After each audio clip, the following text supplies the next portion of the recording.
There, guys and gals, this is Skinless, the guild leader for Eternal Alliance, and we are continuing our Galactic Conquest journey. So each part of these has been built based upon specific aspects of the game. So you learned about the basics, you learned about the path to get where you're going, and today we're going to be actually learning about this guy here, the Wandering Scavenger. So big thing is going to be getting to that Wandering Scavenger.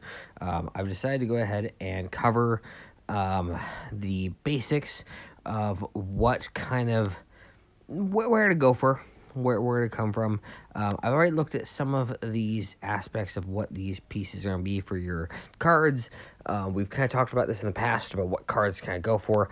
Offense cards are something that I've always been told and look at, and I think that the buff aspect of the stacking offense is a really great one. Looking at my enemies, well, I'm really not too concerned about either one of these guys here. So we're gonna go ahead and accept our stacking offense card. So boom, we're gonna go ahead and confirm that there. We've got ourselves 6 cards at this point in my series. And we're going to go ahead and look at our enemies. So for this one here, we've gone ahead and there's a Sith, which is actually the one I'm kind of looking at here. As far as for mechanics go, whenever a Sith ally is defeated, all Sith allies gain 50% max health and offense stacking to the end of the battle. I gain 50% turn meter, recover 50% health. So there's some fun stuff in there for them. That kind of is interesting. For the aspect of our for our enemies here now, the only one that kind of throws me off a little bit is Nest. If we had a full Old Republic here, I could just go ahead and throw in Kylo Ren, the OG version, and just annihilate the board. They've got a few different buffs here. Now, for me, I'd rather just go ahead and, since I know I'm not too worried about running through my stuff tonight, I'm going to go ahead and take out the Sith since I feel pretty good about them.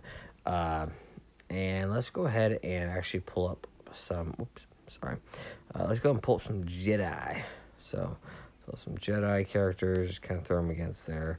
I like to, against this, pull up the Bastila Sean lead. Let's see. Let's go ahead and pull up some good stuff here. I'm not too worried about this one here. As far as running through it, so we can go ahead and run through pretty fast. But it just kind of rolls through. You always want to be very careful about what buffs there are, what things that they have, and again, making sure that you're not just absolutely just annihilating your roster in the attempt to go through and essentially to be able to beat everything. You have to be able to have options available. The reason why I'm running through some of these as quickly and easily as I can is not necessarily to show like, hey, these cheap teams can do this or that. What I want to do is I want to be able to show you guys what mechanics can do what the path means behind everything. So now that I've gone ahead and I've gone through here, I have 2 different choices here. I can take out Tuscans, or I can take out Night Sisters. I think that for science purposes, and what could be the most fun, is to, once again, I have these Night Sisters here. I'm going to go ahead and actually let's read kind of what they have for abilities. Once again, we kind of talked about this earlier, that they seem to have the same exact abilities, no matter what. Now, whether or not these ones are the same setup as we've faced in the past. So we had another Talzin lead before, and now it's an Asajj lead. what about the Zetas? That's one we'll check there. So, I mean, so you kind of have a couple different extra things here. So if I go ahead and I want to say, let's go ahead and pull my Imperial Troopers again. They are now at 79%. So they still are, they're not doing too good. They've got some work to do. But that's the thing is, you can still try to give them a go. So let's see if we can go ahead and get these guys to run and do their thing. And if they do, that's great. Now that's the thing is, you just kind of have to determine whether or not you think that you're still gonna have that lean, mean, fighting machine of a team that you once had. I mean, every time they are getting slower and slower, and they're losing their offense, they're losing their mastery, they're losing a lot of different things that make them what they are. And so you really have to take into account, like, okay, so can my team still run through this, and can it still pack a punch? So Imperial Troopers seem to be the win for a lot of what it seems like the Galactic Conquest, which is really great, actually, because especially because I'm using really an old version of them too. So, and we still have so far to go here before we finally get to the boss. And so finally we go ahead and we make it here to our wandering scavenger. Now I'm not really sure what they're. I mean, you have to commit, I guess. There's not really a way to do it. So I mean, you will advance and be unable to select a different path. I mean, there's no other path to go on. So I believe that once we hit like this guy here, that's gonna be like the different way to roll. But in this case, in this aspect, this is the only path. So say I guess I fight this guy, or I fight this one here, and I see this wandering scavenger. If I select this wandering scavenger, I have to commit to that wandering scavenger. I cannot go to another one. I can't just. So I have to choose between data cards actually and the wandering scavenger, which is gonna be one of those really tough choices, which we'll discuss in the next video, on kind of how that goes. But here or there, you know, you're gonna having to make some tough choices. So we're gonna go ahead and we're gonna commit. Bam. Okay. In fact, actually, you know what? Fuck it. We can discuss it now. So I mean, wandering scavenger if I need some gear or some data cards. First look here, I'm already gonna tell you, I'm really not gonna give a crap about these data cards. They're awesome.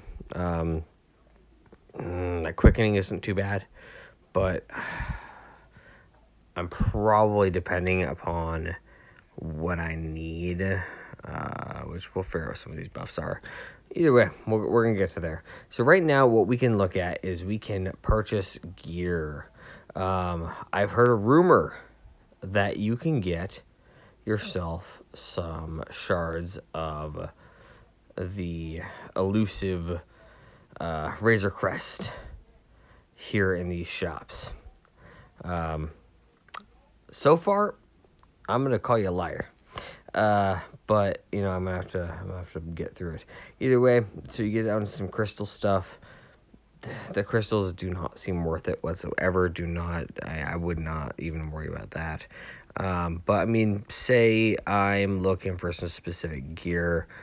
I mean, you know, actually looking at this, I mean, I'm not that impressed with the wandering scavenger. But here's the thing, though, is it looks like you can actually go through the wandering scavenger's possible wares partially before going through. It's hard to say, but this is something to kind of weigh in on, to determine. It sounds like you're going to want to go ahead and really look at whether or not your cards are going to be worth it, or if you're going to need specifically to get other pieces. Right now, only having 110 of the currency from the game, I'm really not feeling like this is something I am wanting to do. I feel like the shard shop currency is a better option than spending some of these consumable currency that you're just getting from the specialized event. maybe down the road we'll get some better options, especially maybe down here, or wherever sector 2 ends up taking us. But for now, at least, just know you're going to want to really weigh it hard on whether or not it's going to be your best option to take the Wanderer, or whether it's going to be a card choice for you. So just know you got one or the other. So it's another piece to play in all this. I hope you are enjoying the series and that you're kind of figuring out how this is going to work, how we're going to move forward, and what the best options for you as the player are. So as always, I really appreciate you guys checking this out, and if you enjoy it, great, awesome. If you don't, please let me know why, so I can continue to get better and to inform all the individuals here that, on things in a good way. And I, as always, will sign out with Skinless is out.